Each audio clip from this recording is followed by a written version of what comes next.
Hi, everybody. Welcome to another NovaFlex webinar. So glad you're here. Thanks for introducing yourselves in the chat.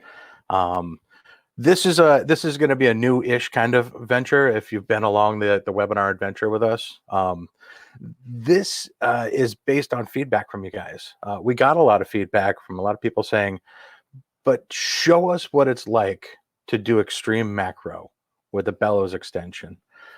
We've talked about how to put the pieces together. We've shown what you can do with it, but we're missing this one element. We wanted to do it in such a way that you'd feel you're there with the experience. So let me get some housekeeping out of the way first. This is being recorded, so please enjoy it. You'll be able to watch the replay and bounce around all you like. Be present, ask questions. If you want to talk to each other, use the chat. There's another place for Q&A. If you have a question you especially want us to consider, put it in the Q&A, and we'll either answer it by chat or we'll bring it on screen and answer it live. But we want you to get your questions answered, so please ask them. So yeah, we got a lot of feedback from everybody. You want to know what it's like to do an extreme macro bellows presentation shoot. What's it like to use the bellows? What does it look like through the camera? What adjustments do I have to make? I recorded this 4-camera setup so that you guys can see, and I would just switch through all of these different things. I did this recording and I edited it to tighten it up so that you get to see me shoot at 3 different magnifications, kind of wide, closer up, and very close using the bellows. And we're going to talk our way through it, and you get to work with me side by side to understand what's going on. So I did this to make sure that your time is best spent. That's why I'm playing a video instead of doing it live, because there's some parts that I just I fast forwarded through, and that's to honor your time. So I'm going to pause it. If you guys have questions, please ask them. I'm going to pause it if I see a question that makes me want to pause the video and say, all right, at this point, you asked a question, blah, blah, blah. So without any further ado or any other audio glitches, thanks for bearing with me. We're going to play the video now. Enjoy, and we'll see you in the chat and right afterwards for live Q&A. Hi, everybody. I'm going to give you guys a look at how I build an exposure for macro and also how I use the macro bellows. Here you're going to see that we have a macro lens. This is the Laowa 100mm. We have a NovaFlex auto bellows that has the Nikon Z retro adapter on it. Below the bellows, we have the Castel 2 focusing rail. And that is my macro kit today. Below that, we have a classic ball 3, and I have my TrioPod Pro 75 outfitted with the short leg so I can work on the tabletop. So having a good base is a great place to start, and then you build up from there. The other things you might see is like I have an external recorder here, an external monitor that's also a recorder, and that's plugged into a larger display over here. And it's a 27-inch display. So I can either use this 7-inch display or this 27-inch display to do critical focusing adjustments. So that's how I help myself and my old eyes focus. All right, so now we're set up. I have my lens focused at infinity, and I have the bellows on, which adds a certain amount of extension already. So what I've done is I've composed, and I have my camera tethered to my computer, so you can see Lightroom happening over here. So you're going to see these images show up live as I record this. And the other view that you see is that we have through the recorder, the external monitor. So you can see what it looks like through the camera live in real time. So that's what we have over here on the recorder. And then we have an overhead view over here that shows the setup that I have. And I spent a little bit of time crafting this. And I'm going to show you how I built it one light at a time, because I think that that's also important.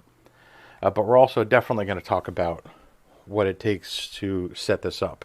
So strategically, you could see that I have set this up so that the coin and the camera are almost level with each other. I'm shooting a slight angle down.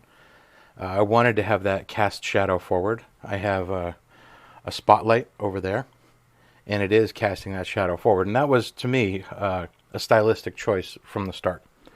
So I chose to shoot slightly from above so that I could accentuate that shadow and have it come all the way into the corner there. So I'm tilted slightly downwards. That also means there's less to worry about with the focusing rail. It just moves a little bit at a time. I don't need to worry about locking it down.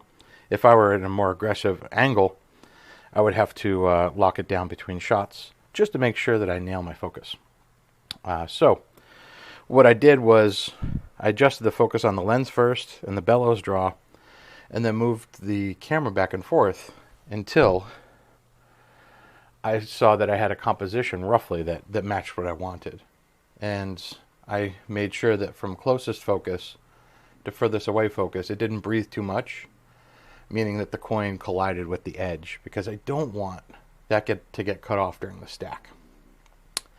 So I have only one light on right now, but I decided to add as many lights as I needed to tell the story. So I'm going to teach you how I believe I wanted to build this. So the first light that I added was this one up above. I have a Pavotube 26C, which is just an LED tube light that's 10 inches long. And I put it on an arm, and I put it out in front and above, sort of Rembrandt lighting for the coin. Now you'll see what happens. You'll see what happens with this is the coin goes from having no definition to having a lot of definition. And this has a grid on it also, so that it constrains the light and tries to keep it forward. I didn't obliterate the shadow that's in front of it, and that was on purpose. In fact, I'll probably back this off just a little bit so I see the shadow definition more. So what this is doing is it's adding some beautiful highlights on the top edges of everything that's in relief on the coin. The next thing I wanted to do was to add some color to the edge. So I set up the Lido Light 5C, which is just a little pocket LED off to the side. And I played with it like this. So I moved it, I tried behind, which creates this interesting gradient, right? But it does nothing really for the front of the coin, only the edge. And I just bring it forward until it creates a little fire on the side edges. And you see that happens there? I'm going to focus again a little bit. See how that happens? Right on the edge, and if I pull it away, there's nothing. But on the sides, it creates this little rim of fire. And if I'm only forward, I only get that. But if I put it slightly back, I'm going to cheat. And I'm now filling in the shadow with a little bit of red. And if I move it further and back, you'll see that the highlight along the edge increases or decreases. So I'm just going to pick a perfect spot where it doesn't blow out. Okay, so I got that. And it's starting to look pretty good. It's starting to look like something that'll have a lot of detail when I go in and focus stack. But I wanted another color. I wanted to throw a little blue against that orange. So I set up another light all the way back here. And I found that I started it with it right over the camera. And I'm like, no, I'm going to go off the opposite edge. So now I really have 3 edges that I'm lighting, 3 highlight edges separately. And now it's really starting to pop. And I think that that's going to be a wonderful edit to make. And I'm really looking forward to that. So this is where I'm going to start making exposures. So we're at 5.6 right now. And our magnification ratio is less than 1:1. Because this coin is not bigger than the sensor. The sensor is 35 millimeters. So I don't have to worry a lot about losing light or too much about depth of field, but I still need to crank it down a little bit. So we're gonna work on that right now. We're just gonna stop down a little bit and adjust the exposure. So I'm gonna go to f8 because I know that that's a reliable depth of field right now, and I'm just gonna drop my shutter speed until I see, and this is the fun part. I'm going to bring up my histogram until I see a histogram that doesn't collide with the left or the right side. Now, all of these qualify, right? I just don't want to lose highlights or crush shadows. I think that's too much. So I'm going to leave it right in the middle, and I think that that's totally editable. And I think we're in a good place. And the next thing I'm going to do is just turn off the histogram because I'm not going to change the exposure. And I'm going to look at the red dots that you see there. That's called the focus peaking. So we'll look at that, and we see the focus peaking happening. I'm going to find my nearest focus and my furthest focus. So my nearest focus is somewhere around here. Let's see.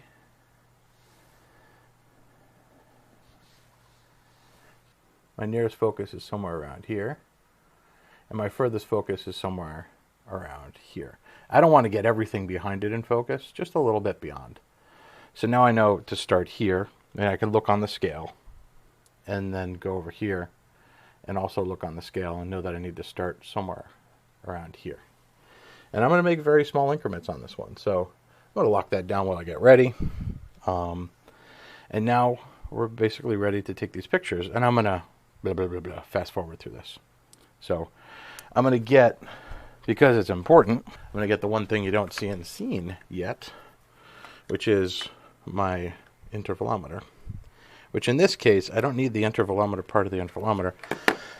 I want the ability to trigger an exposure without shaking the camera.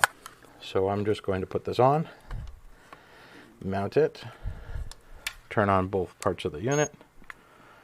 And I have this taped down because I do a lot of night photography. But when that's blinking, it's ready to go. So I'm just going to turn it off. And every time I press this big button, it's going to take one picture. Take this, it's going to make one picture over there. So that's where we're at. Now we're ready to start. All right, here we go. And now I'm going to unlock this. And I'm just going to move a little bit closer each time. And I'm going to let it sit and then take the picture so that we don't have any shaking.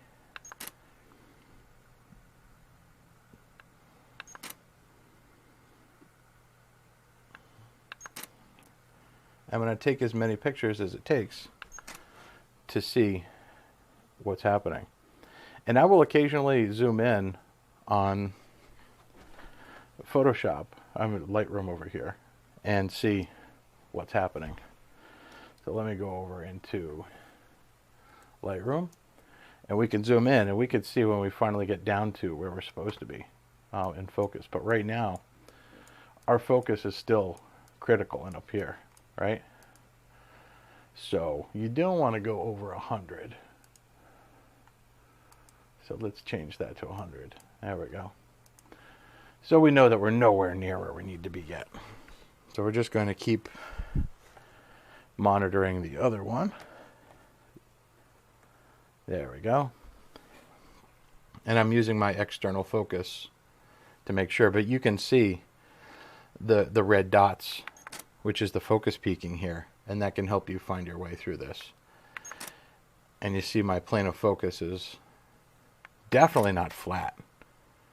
I am not parallel to this coin, and that's causing issues, which I'm solving by having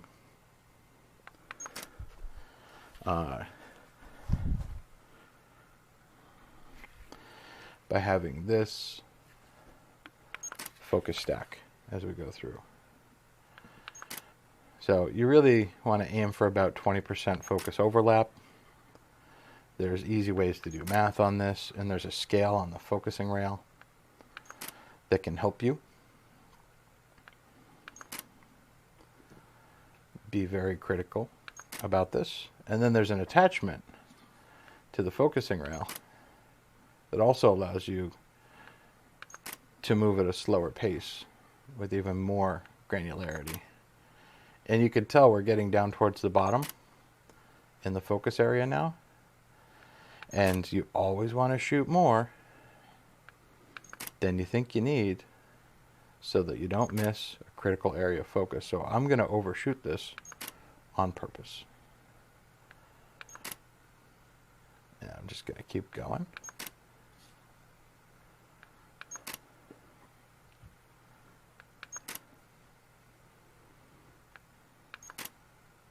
So the next thing that I would do would be to go into Lightroom and process these, and let's take a look at what that's like now. All right, so let's imagine that we did our adjustments on this and we're done making our basic edits. We're going to export. I'm going to click export. Oop.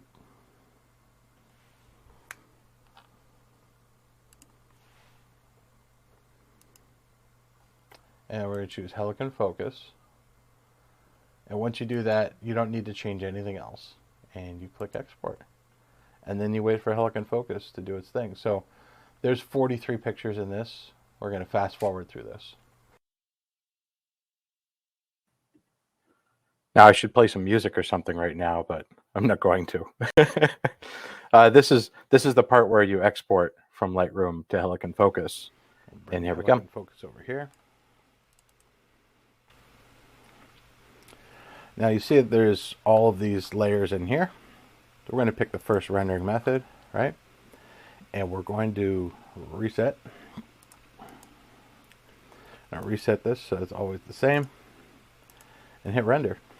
And we'll see what the different rendering methods do.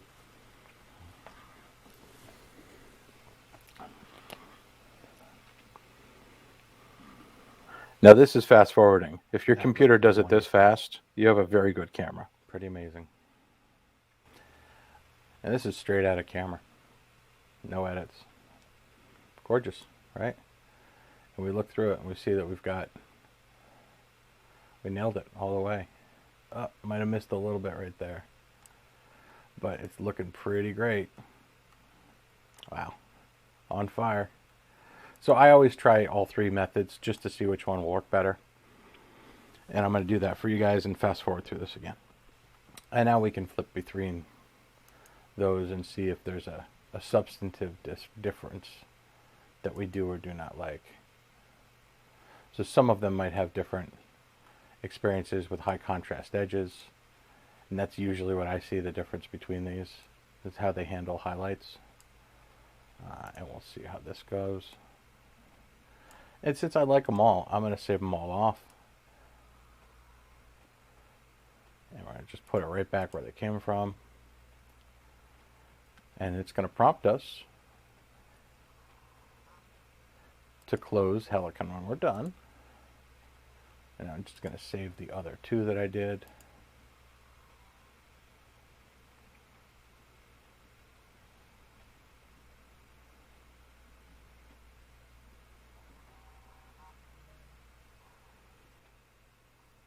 I just posted a link to the different rendering methods explanations by Helicon Focus in the chat. So feel free to follow that link if you want to know more about it. And we'll save this guy off too. And like it suggested, you should quit out of Helicon when you're done.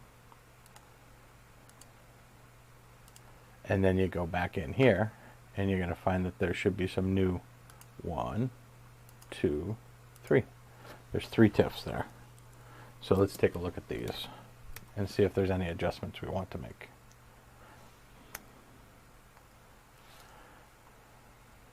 So there's the C version, there's the B version, there's the A version.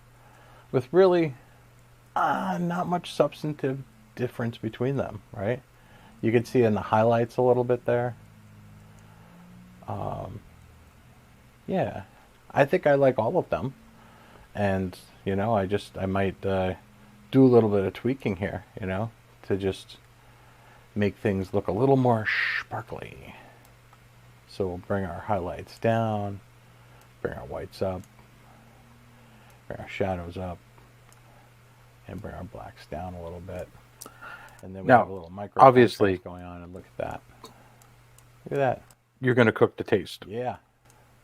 Yeah, that's looking good. I think we did good with this one. So there's a winner.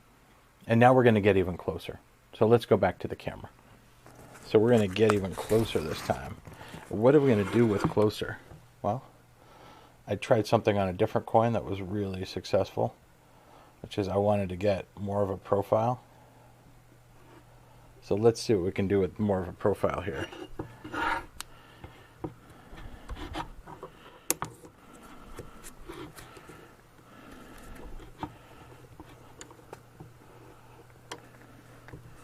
So now we have to adjust our lighting strategy, of course. Look at that. That's pretty. Now we'll take this guy and make him opposites day. Right? But somehow we got to get him in front of what's going on. So we'll do that by blending.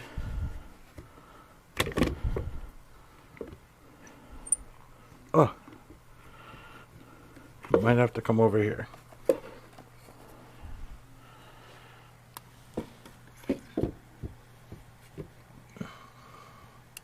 But it's nice to have something that's bigger than, right? So now we're going to increase our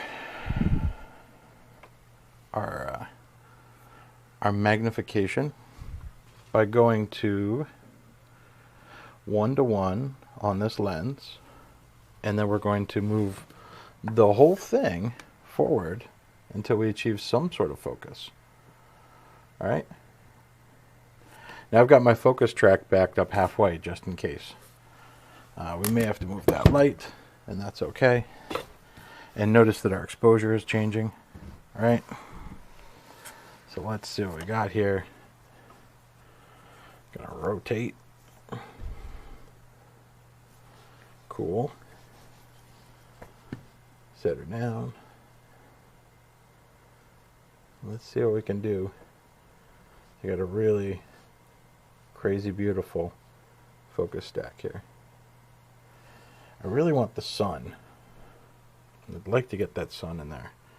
But every time I get too close, I'm going to need to move this up a little bit. So we need to find something to place this on that raises it up a little bit. So I'm going to use my card reader. And there we go. If that doesn't work, I have a second card reader. But I think we got it. And we're just going to keep on keeping on until we find that focus. Oh, look at that. Now we've got something. We're cooking. So we have to figure out our lighting next. What's going to help us achieve proper? What I don't want to do is blow it out.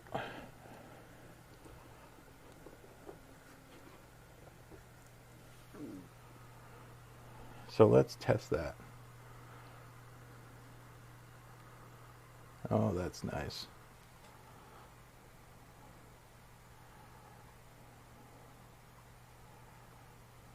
Okay. So one other thing that you can do is back it off and turn it up. All right? So we can do that. And we can test to see how this works.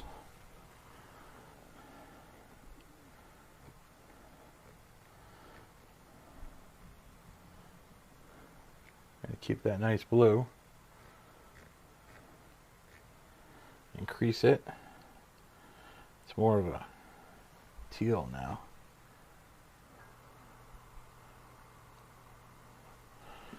All right.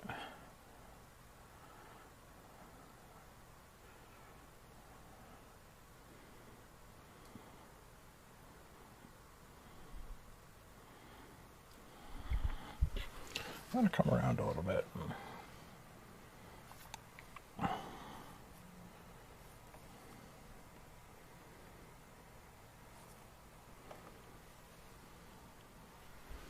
All right, I think we got it. Let's make sure we got a good exposure before we commit to this. There we go. Okay.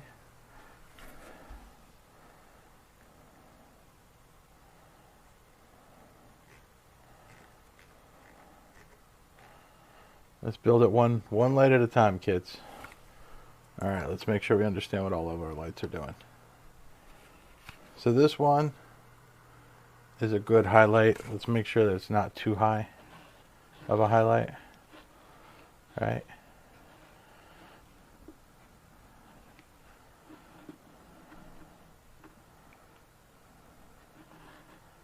Back that off. Make that just a high highlight. Cool. How does that look up here? Great.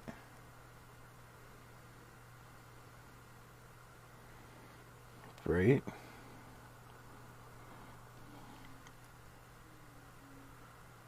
Cool. So let's do this. Let's bring in our highlight. Take off the blue. And make sure that we understand what this guy's doing.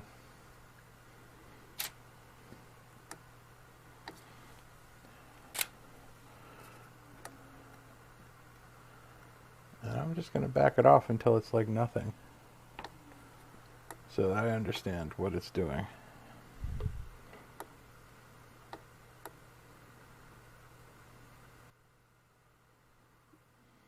I hope you guys appreciate that I'm talking my way through the lighting here, which is always a fun part of this too. This is part technical and part art, and I obviously enjoy the lighting part of it, and I'm glad to share it with you. And if you want to know what it's doing, just switch modes.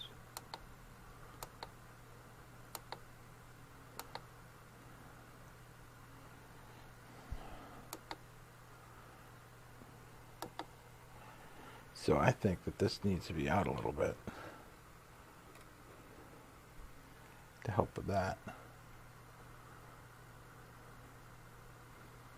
Cool.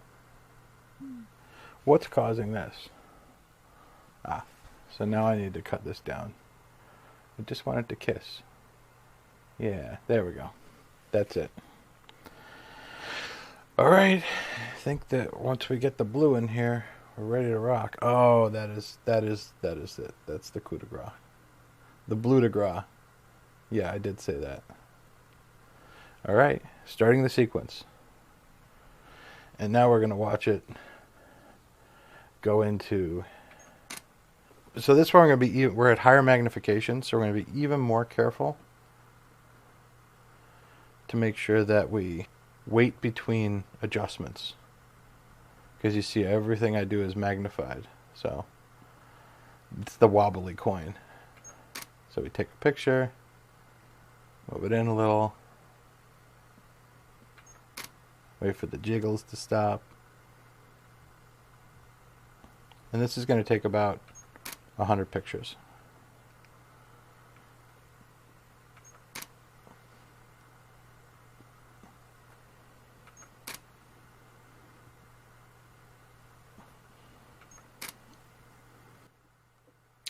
This is fast forwarding. This takes a while. You just be careful, like we showed you on the last one, when you're stacking, to make a small adjustment, wait for it to stop vibrating, and then take the picture, hopefully with something that doesn't add vibration to your camera this time, and do a little bit of light editing before. Landscape, portrait, vivid. I think vivid's too crunchy, so I'm going to go landscape. And I'm going to pull a little dehaze. Right? I like dehaze. Bring those highlights down. Whites up. Actually, I'm going to go the other way. I'm going to go highlights up, whites down. Yeah, that's better. And then I'm going to bring my shadows up. And I'll bring my blacks down. Well, there's nothing to do in the blacks then. Okay. And then I'm going to synchronize again, this is cooking to taste. So.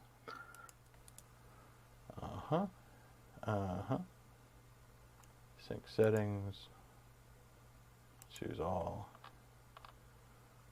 And go back to this guy. And sync it backwards too.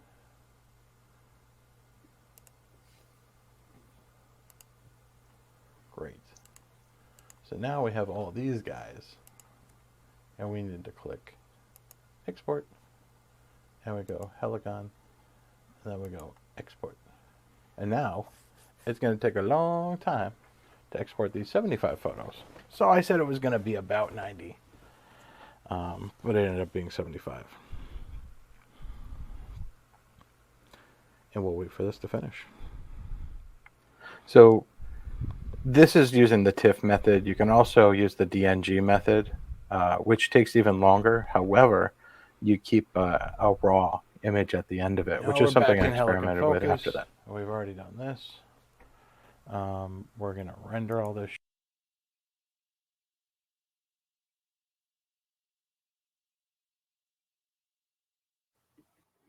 And this obviously takes a while to do. And it's this is very, very much fast forwarded, this process. But it's fun to watch the image mappings happen, and you can actually see how meticulous you were with the focus building during this process. And you can go in there and also go into the retouching and pick another layer that doesn't have some of the artifacts that might get picked up by the rendering process and clean them off the edges before sending it back in over to Lightroom. And this is what I'm doing right now is I'm saving out all of those TIFFs to go back into Lightroom, and we're going to round trip it back into Lightroom.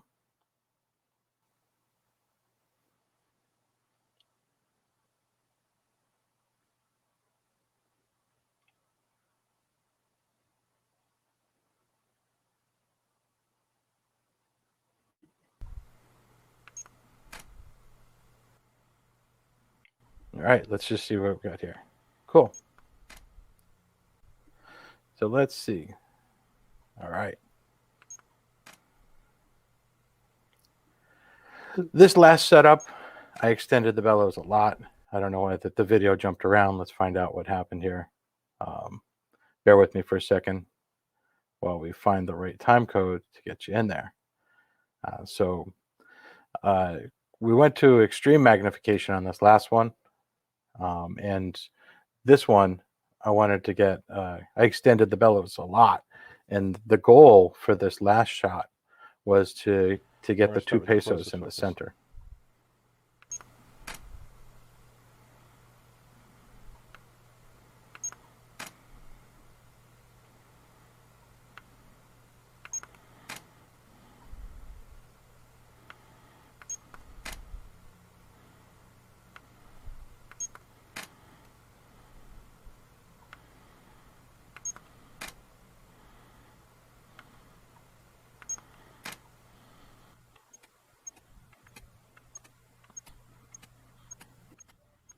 And yes, we're in fast forward mode right now.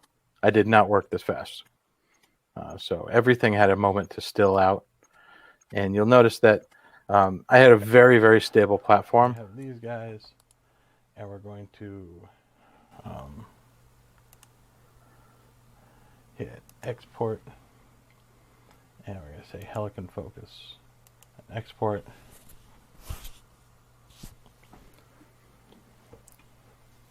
And now we're going to go through the processing once again for this. And you're going to see much of the same thing that we saw before. So I'm going to jump through it again. And nothing's a surprise here, except there's a lot more pictures.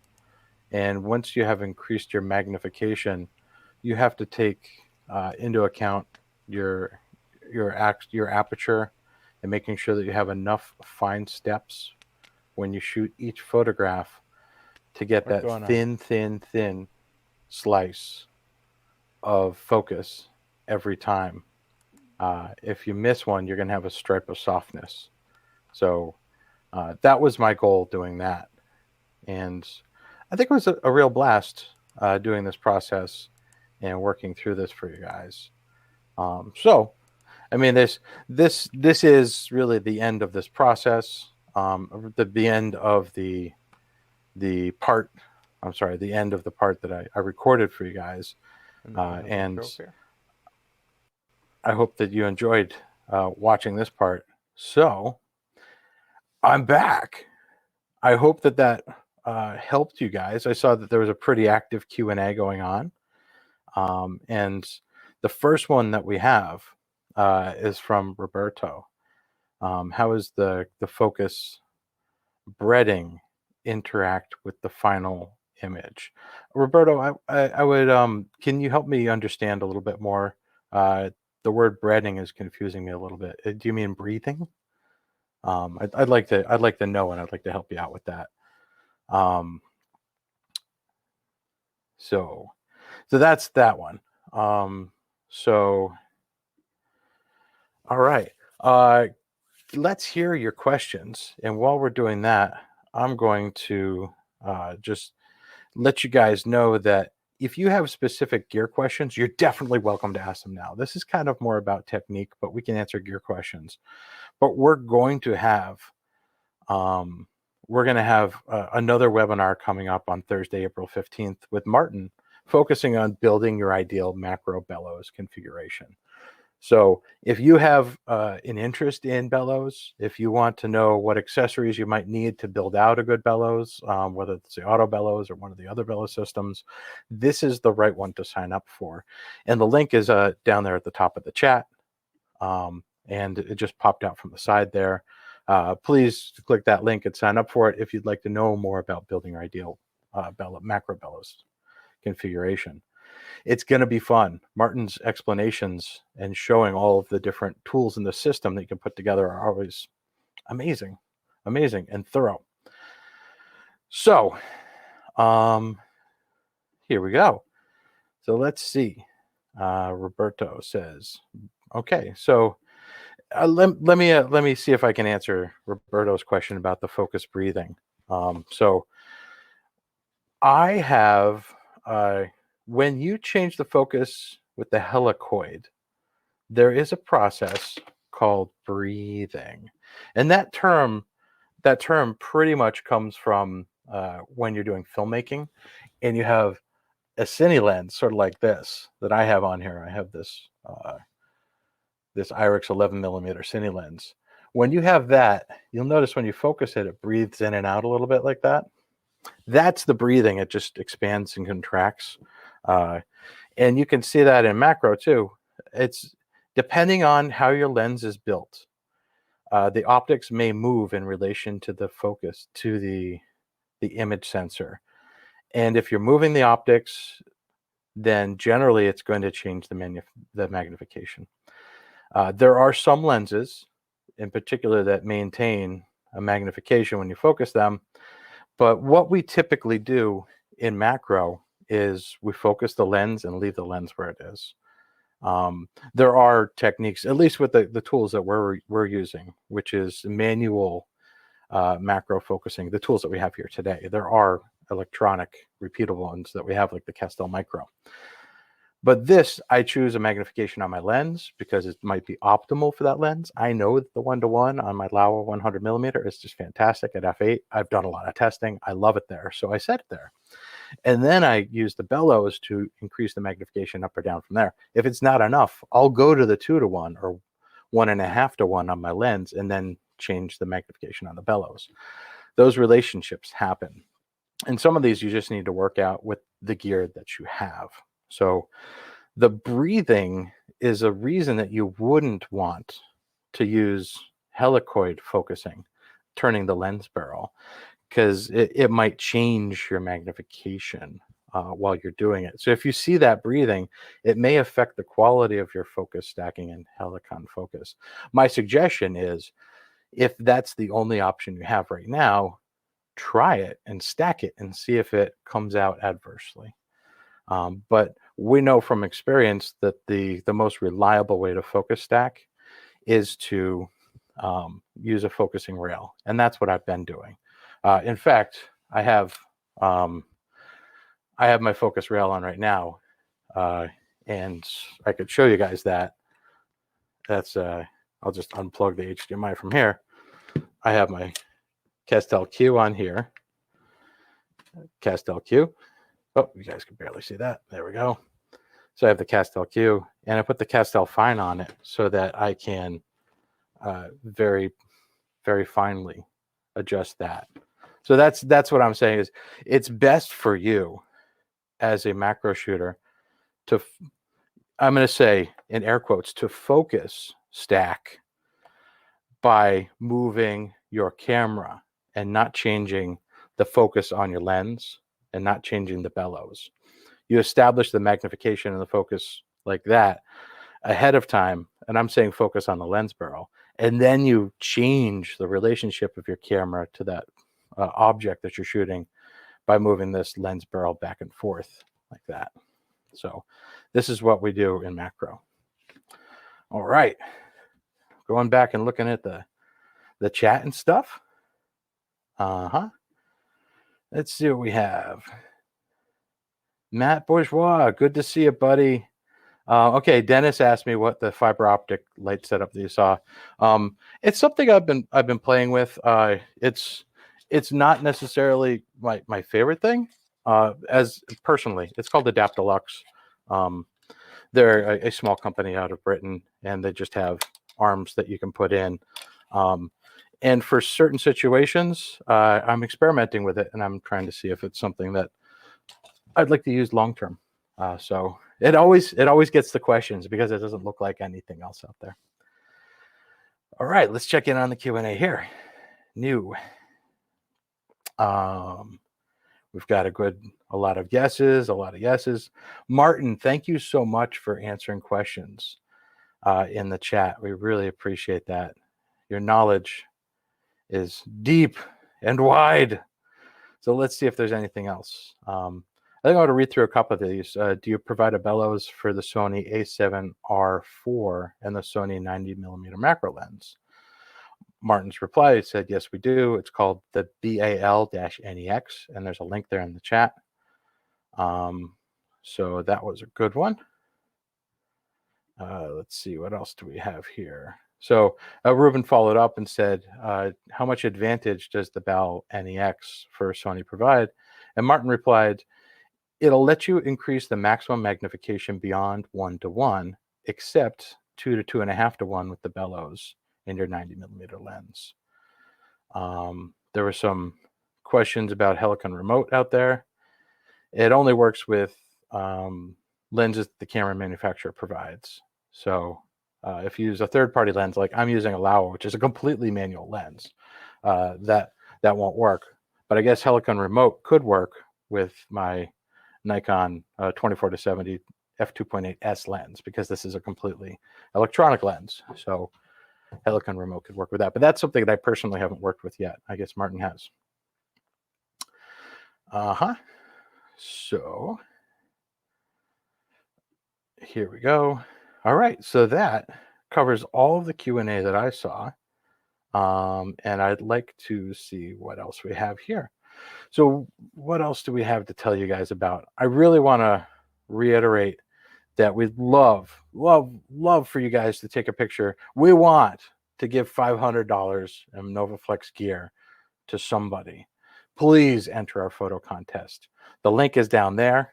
And I'm going to also post it in the chat because I'm very interested in seeing what you guys do. I really want to see what you got. Take a picture of a coin and enter today. We really want to see what you do. So here we go. There's some other stuff coming up. Yeah. So, and the last thing I just wanted to reiterate again is that we really want you guys to also come join us for Martin's presentation on the 15th of April, which here in the States, wouldn't you rather be doing anything else but taxes on tax day? Come join us and learn more about configuring the best bellows configuration. So that is it. To all of you who attended, I got to say thank you. This was really fun to produce. It was great to put it together for you. I'd like your feedback. If you have anything you want to say, you'll get emails from us. You can hit reply to those. Let me know what you liked. Let me know what you want us to do better or even more of. We're very interested in that because we do it for you. So without any further guessing, talking, all that good stuff, I guess I'm going to go make myself a coffee now and say thank you so much for doing this. We hope you guys have a good day. Yeah. And thanks so much. I'm going to hit stop the recording now and say thank you.